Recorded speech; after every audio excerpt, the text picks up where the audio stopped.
History's a difficult subject, I'm not going to lie, but I managed to pull through with an A star doing OCR History A last year, so I must have been doing something right along the way.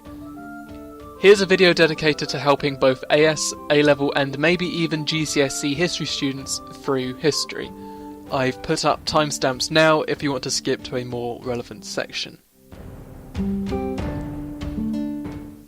Firstly, one of the most important aspects of history is being able to memorise and retain lots of information, especially when doing the full A-Level.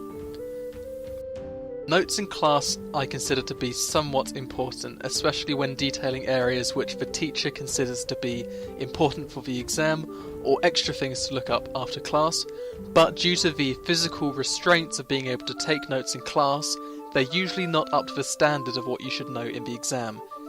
Do not rely upon them entirely.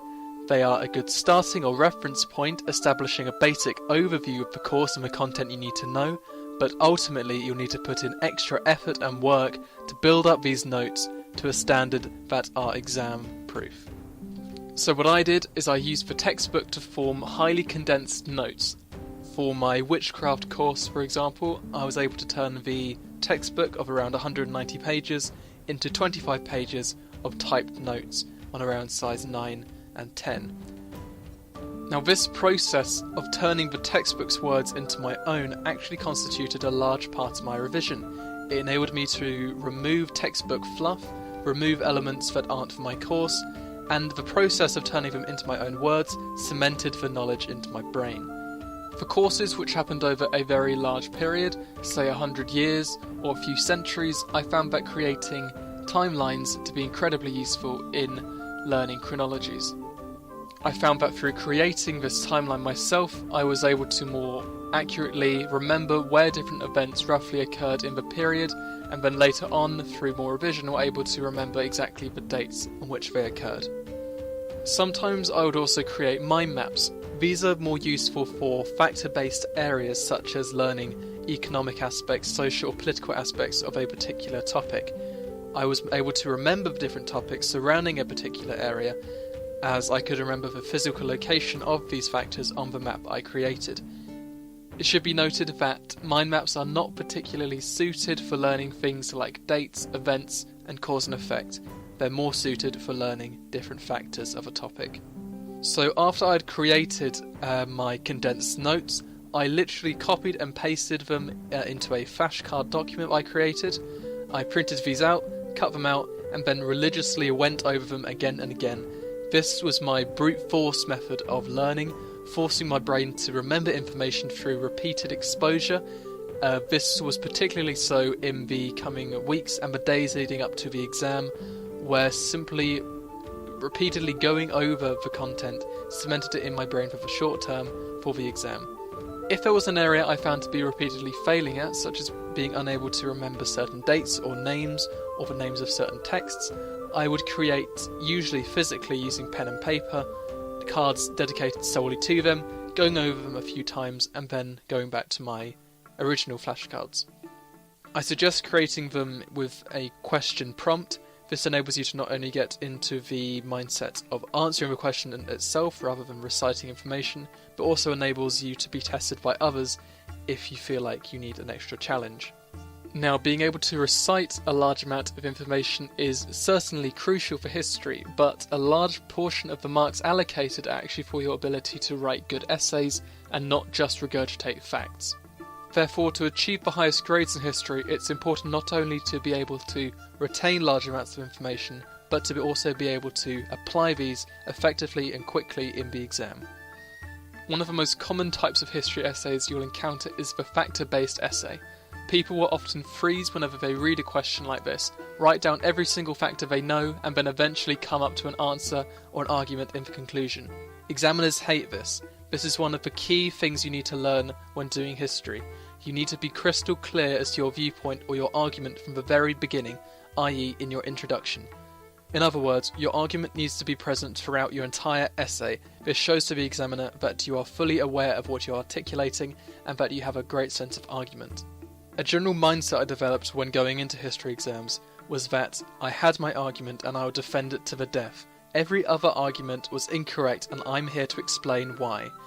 This does not mean to totally disregard others, but it means to constantly come back to the fact that yours is correct and that the other factors are, say, neglecting certain aspects, or they are not as important as my argument. Going in with this defensive mindset means you're less likely to dance around the issue rather than staying to a concrete argument. You're less likely to start saying, it might be this, it might be that, it might be this, it might be that, but you're going to say it's this is my argument, and the other arguments are wrong. When tackling questions containing the phrase how far, you should use the term extent, notably in your conclusion. X was responsible for Y to a Z extent. Z could be moderate, minimal, considerable, large, etc. Explain why the other factors were responsible to a smaller or greater extent. Now for assess questions, the term assess means that you need to look at each factor and consider its relative importance. You should say which factor is the most important in causing X, Y, Z, and which other factors are less important or more important. A general rule of thumb for extent questions is to have your opening paragraph based on the factor mentioned in the question itself. If your line of argument supports the mentioned factor, argue for it, offer examples to support it, but if it doesn't, if your line of argument says that said factor isn't important, isn't crucial, for example, offer suggestions as to why it might be correct, going along with a question, but ultimately then rebuttal it with counter-arguments within the same paragraph. Analysis is a tricky skill to get to grips with.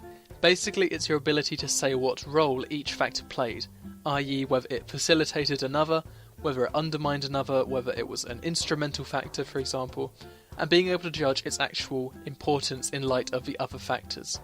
This will take practice, but if you're able to implement it within your paragraphs, you will go up in terms of grades. Now, some general guidelines for source-based essays. The exact questioning for source-based questions varies across exam boards, but generally they want you to focus on both context and provenance.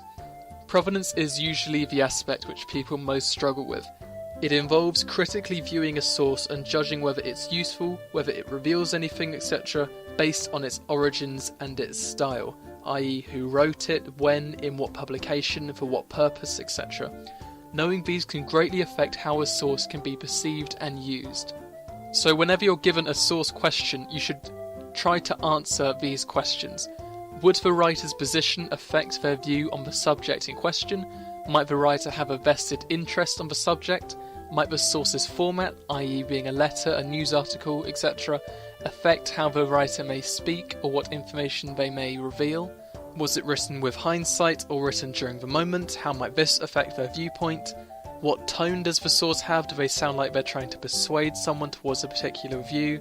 How would this affect the information they provide, etc., etc.? You should attempt to say whether the answer to these questions either bolsters the source's usefulness or its insightfulness, or whether it detracts from it, and how this relates to where it comes from. Now, briefly, looking at historian-based essays, where you usually have to analyse how good a historian's argument is. What exactly you need to do with a historian's view depends on the exam board, but generally ensure to discuss both the positive and negative aspects of a historian's view, i.e. discuss areas or factors that they successfully mention or explain, but then rebuttal it by saying that they may over-exaggerate it or that they fail to mention another factor, and then compare this to, say, another historian that you're required to analyse.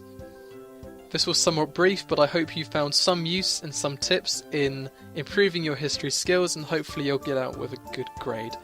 I'll see you next time.